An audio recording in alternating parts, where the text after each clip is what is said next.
অত্রস্থলে উপস্থিত ত্রিদণ্ডী স্বামীবৃন্দ এবং সভাকার অগ্রণী ভক্তি বেদান্ত আচার্য মহারাজ কি জয়, সমস্ত ব্রহ্মচারী প্রভুবৃন্দ কি জয়, মাতৃমণ্ডলী কি জয়, ভুবন মঙ্গল হরিনাম সংকীর্তন কি জয়, পার্ষদ নিতাই গৌর প্রেমানন্দে হরি হরি বলো, বল হরি বল। বন্দে অহং শ্রীগুরু শ্রীযুতপদকমলং শ্রীগুরুন বৈষ্ণবাংশ্চ শ্রীরূপং সগ্রজাতং সহগণ রঘুনাথান্বিতং তং সজীবম সাদ্বৈতং সাবধূতং পরিজন সহিতং কৃষ্ণ চৈতন্যদেবং শ্রীরাধা কৃষ্ণপাদন সহগণ ললিতা শ্রীবিশাখান্বিতংশ্চ শ্রীকৃষ্ণ চৈতন্য প্রভু নিত্যানন্দ শ্রী অদ্বৈত গদাধর শিবাসাদি শ্রী গৌর ভক্তবৃন্দ। হরে কৃষ্ণ কৃষ্ণ কৃষ্ণ হরে হরে, হরে রাম রাম রাম হরে হরে। নিতাই গৌর হরি বল, নিতাই গৌর হরি বল, নিতাই গৌর হরি বল, নিতাই গৌর হরি বল।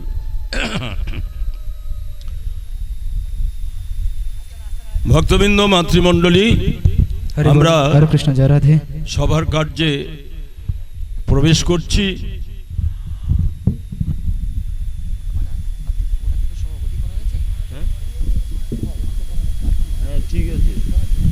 ঠিক আছে।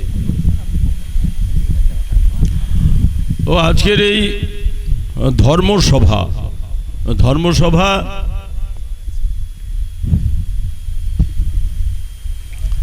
প্রথমে আমাদের জানা দরকার ধর্ম কাকে বলে। ভক্তিবিনোদ ঠাকুরের ভাষায় বস্তুর যে গুণ, বস্তুর যে স্বভাব, আচ্ছা, তাকেই ধর্ম বলা হয়। আধুনিক সমাজে, বর্তমান সমাজের তথাকথিত শিক্ষিতমন্য ব্যক্তিগণ, সকল লিটারেট পার্সন যারা, তারা ধর্মের সম্পর্কে তাদের একটা অ্যালার্জি, চুলকুনি রোগ। ধর্ম বলতে তারা একটা ফ্যানাটিসিজম, উগ্রবাদ ইত্যাদি মনে করে। ধর্ম ছাড়া কখনো কোনো বস্তু থাকে না, ধর্ম ছাড়া কোনো বস্তু থাকে না। বস্তু মাত্রেরই ধর্ম থাকতেই হবে, তা না হলে বস্তুর কোনো অস্তিত্ব থাকে না। অস্তিত্ব মানেই ধর্ম। বস্তুর যে গুণ, বস্তুর যে স্বভাব, তাকেই ধর্ম বলা হয়। তাহলে বাস্তব বস্তু কি? বাস্তব বস্তু হচ্ছেন, তত্ত্ববস্তু হচ্ছেন স্বয়ং ভগবান।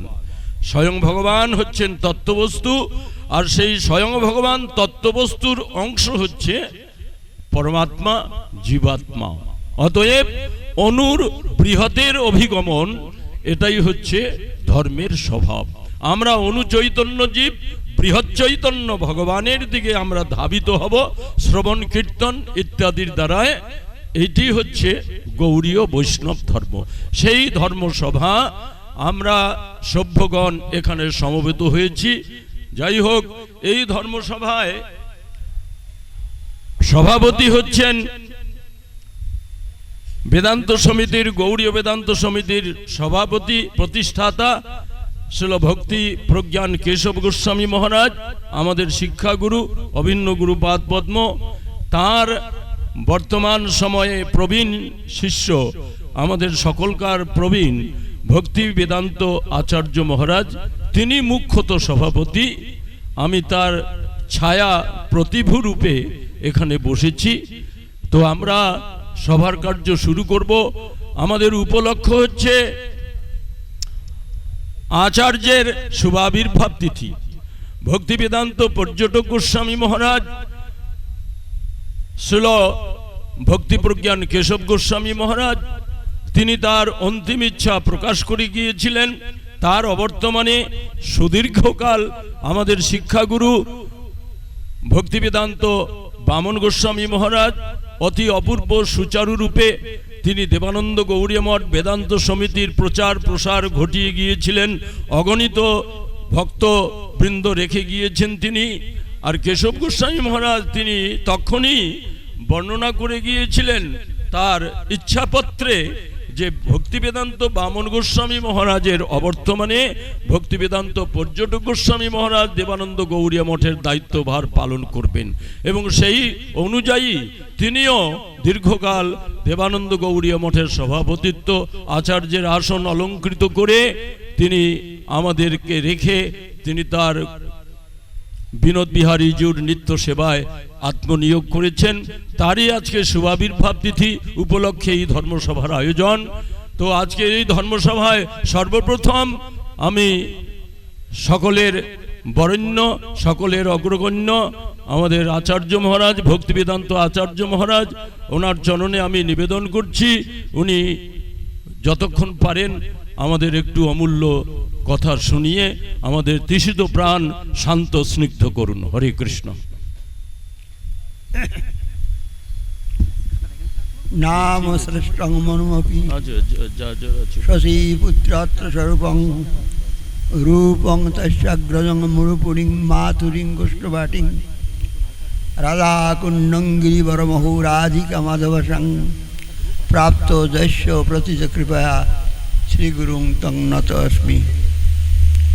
নমঃ বিষ্ণুপাদায় আচার্য সিংহ রূপিণে শ্রীমদ্ভক্তি প্রজ্ঞান কেশবস্মৃতি নামিনী। জগদ্গুরু ছিল ভক্তি সিদ্ধান্ত সরস্বতী গোস্বামী প্রভুপাদ তথা তার সপরিকরগণ আমি তাকে সকল দেখে ধন্যবাদ প্রণতি জ্ঞাপন করে তাহাদের কৃপা ভিক্ষা করছি। আমার যোগ্যতা নাই, তবু এইখানে সবাই সভাপতি করেছেন বৈষ্ণবগণ। এখানে আমার আসলে ধৃষ্টতা হয়, কারণ বলতে গেলে আমি সর্বকনিষ্ঠ। এই অবস্থায় বৈষ্ণবগণের সভার সভাপতিত্ব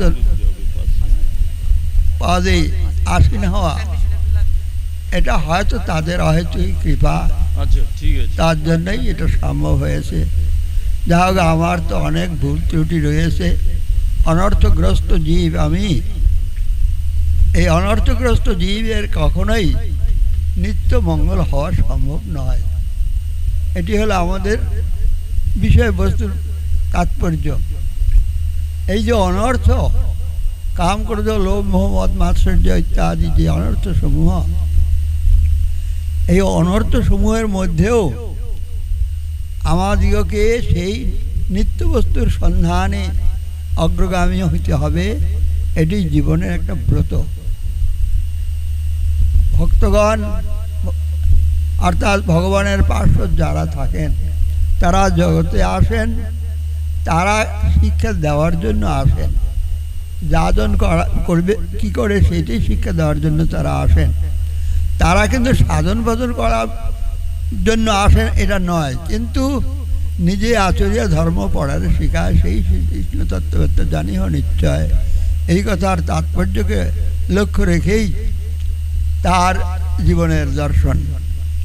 আমরা জীবনের দর্শন অনেক সময় কেউ আসেন, হয়তো নিজেই বলে যাচ্ছেন, কিন্তু তিনি ঠিক পালন করতে পারছেন না।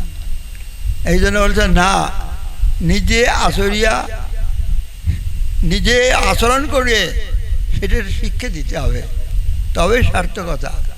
নচেত শুধু বলেই গেলাম আর নিজে করলাম না, এটা কখনো বাঞ্ছনীয় নয়। আমরা এই ধর্ম জগতের মধ্যে আমার একটি কথা মনে পড়ে, আমাদের কোনো এক মহারাজ, প্রাচীন মহারাজ, তিনি প্রভুপাদের শিষ্য ছিলেন। তিনি গুরুপাদ পদ্মের নিকট সন্ন্যাস গ্রহণ করেছেন। তো তিনি একটা কথা বলছেন কি একটা হাসির কথা মনে হয়, কিন্তু না, সেটা শিক্ষণীয় সত্যি। তিনি বলছেন, ভেজালের যুগ এসেছে, ধর্মরাজ্যেও ভেজাল এসে গেছে। যেখানে ধর্ম সেখানেও একটা ভেজাল এসে গেছে। কেন? এটা যুগের প্রবাহ, যুগের অবস্থাকে কেন্দ্র করেই। কলিযুগের যে কলহপ্রিয় কলি, তার রাজত্ব, সেই ক্ষেত্রে এসে রাজার কাছে আমাদের বিরোধিতা করতে হচ্ছে। এটা একটা শিক্ষণীয় বিষয় আমাদের। রাজার সঙ্গে বিরোধিতা মানে না, যুগের আচার্য যিনি যুগাচার্য, তাদের বিরুদ্ধে দেখুন, এই প্রসঙ্গক্রমে বলতে গিয়ে আমার গুরু মহারাজের কথা একটা মনে করে যে ধর্ম জগতে যারা আছেন তারা যদি কৃষ্ণ কেন্দ্রিক না হয় তাহলে তারা ঠিক ধর্ম প্রচারক হইবে না বা হইতে পারে না।